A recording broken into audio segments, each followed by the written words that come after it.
कल गौरीगंज जनपद अमेठी में उत्तर प्रदेश के यशस्वी मुख्यमंत्री श्री योगी आदित्यनाथ का सबको संबोधन होगा। आज आपने देखा दिन भर जनता लालायित है मोदी सरकार को पुनः बनाने के लिए। हम सब कल आतुरता से मोदी जी के नेतृत्व में योगी जी के योगदान के संदर्भ में स्वयं मुख्यमंत्री के कंठ से सुनेंगे कि आगामी 5 वर्षों में अमेठी में वो क्या योगदान और क्या नेतृत्व देना चाहते हैं।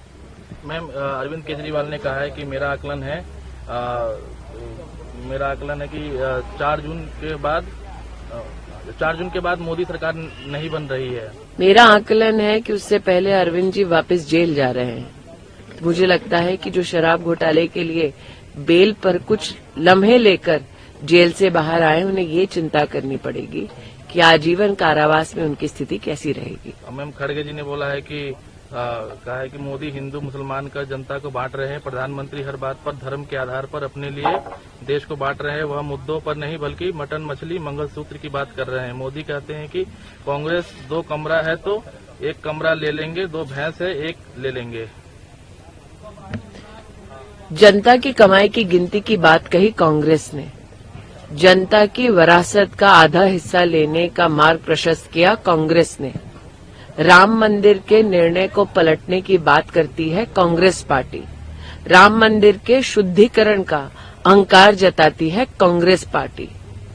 राम मंदिर और जनता की कमाई की गिनती, ये सारे विषय राष्ट्रीय विषय हैं।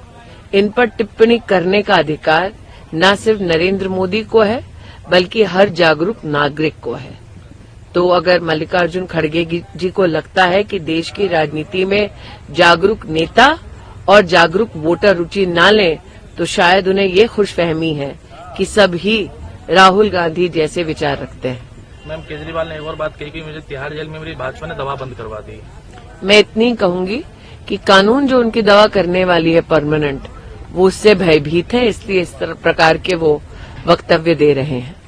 और एक और बात यह कि आज एक तानाशाह देश के जनतंत्र खत्म करना चाहते हैं। मैं पूरे तन मन धन से उस तानाशाह के खिलाफ लड़ रहा हूँ। 140 करोड़ लोगों का साथ चाहता हूँ। केजरीवाल जी ने कहा कि वो तन और धन से लड़ रहे हैं। अब किसके धन से लड़ रहे हैं तो आप भी समझ रहे हैं। और मैम, बड़े लीडर्स के बारे में बोले, पार्टी के जो बड़े लीडर्स हैं, बोले कि उनको जैसे रिटायर। मैंने कहा ना, मेरा ये आकलन है कि मोदी सरकार पुनः बन रही है, लेकिन उससे पहले पुनः अरविंद केजरीवाल जी जेल के लिए रुखसत होंगे।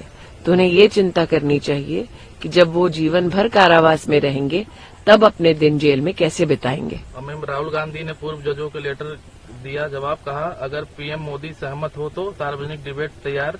कांग्रेस नेता राहुल गांधी ने कहा कि वह चुनाव में जनता 2 चीजें, जिस व्यक्ति में इतनी हिम्मत नहीं कि वो भारतीय जनता पार्टी के एक सामान्य कार्यकर्ता से अपने सो कॉल्ड गढ़ में चुनाव लड़ सके, वो डींगे ना ही हाँके तो बेहतर।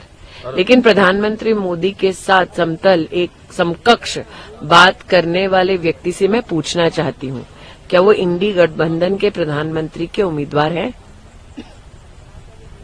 मैम, तेलंगाना के सीएम रविंद्र रेड्डी ने मोदी सरकार पर निशाना साधते हुए बालाकोट सर्जिकल स्ट्राइक पर ही सवाल खड़े कर दिए। भारत के सैन्य बल पर इस प्रकार से प्रश्न चिन्ह लगाना, भारत की सेना के शौर्य के ऊपर इस प्रकार से टिप्पणी करना, ये कोई कांग्रेस का नेता ही कर सकता है। आप उस कांग्रेस पार्टी से उम्मीद ही क्या कर सकते हैं जो ऐसे व्यक्तियों को टिकट देते हैं जो भारत के टुकड़े होने की कल्पना रखते हैं।